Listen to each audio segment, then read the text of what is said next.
Hello dear students, आशा करती हूँ आप सब बढ़िया होंगे। लास्ट वीडियो पे मैंने अच्छे से एक्सप्लेनेशन कर दिया था, तो आज हम शुरू करने जा रहे हैं क्वेश्चन आंसर्स कृष्ण महिमा के। पहला प्रश्न है, सही विकल्प का चयन करो। रसखान कैसे कवि थे? तो रसखान कृष्ण भक्त थे। कवि रसखान की प्रामाणिक रचनाओं की संख्या है कितनी? ख, इसका आंसर होगा 4। पत्थर बनकर कवि रसखान कहाँ रहना चाहते हैं? तो ग का आंसर है गोवर्धन पर्वत पर, और घ का बालक कृष्ण के हाथ से कौवा क्या लेकर भागा? तो माखन रोटी। अब दूसरे प्रश्न पर आइए, एक शब्द में उत्तर दो। एक लाइनर लिखी बोले क, रसखान ने किनसे भक्ति की दीक्षा ग्रहण की थी? गोस्वामी विठलनाथ से। ख, प्रेम वाटिका के रचयिता कौन है? रसखान। रसखान की काव्य भाषा क्या है? साहित्यिक ब्रज। आराध्य कृष्ण का वेश धारण करते हुए कवि अधरों पर क्या धारण करना नहीं चाहते? मुरली। किनकी गाय चराकर कवि रसखान सब प्रकार के सुख बुलाना चाहते हैं? नंद बाबा की। अब आइए प्रश्न संख्या 3 पर। पूर्ण वाक्य में उत्तर दो। क, कवि रसखान कैसे इंसान थे? तो कवि रसखान कोमल हृदय वाले भावुक प्रकृति के इंसान थे।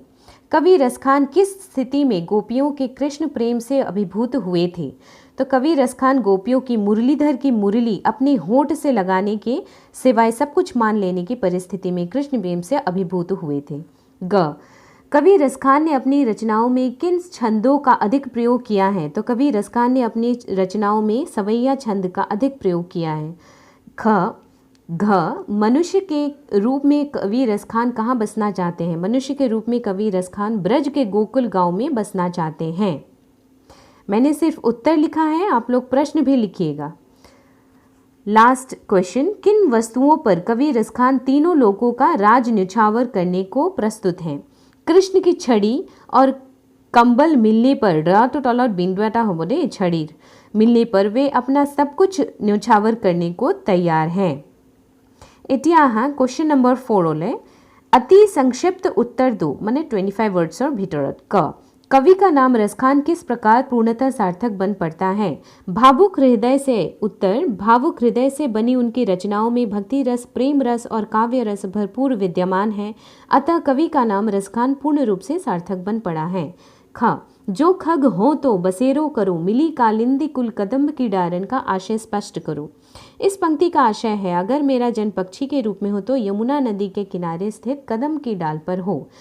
ग का क्वेश्चन है, वा छवि को रसखानी बिलोकत वारद काम कला निधि कोटि का तात्पर्य स्पष्ट करो। इस पंक्ति का तात्पर्य है, श्री कृष्ण के ऐसी मोहक छवि और सुंदरता पर करोड़ कामदेव और चंद्रमा निछावर हैं।